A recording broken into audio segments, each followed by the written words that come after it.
When turning on the ALTAIR 5X gas detector, you depress the center button.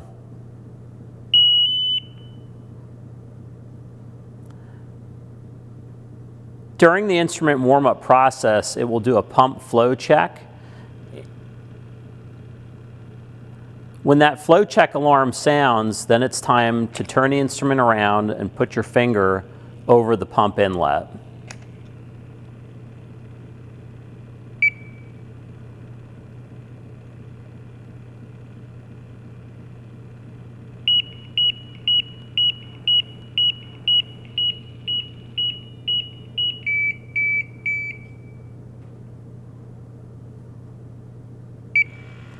Now the instrument will continue with its warm-up cycle.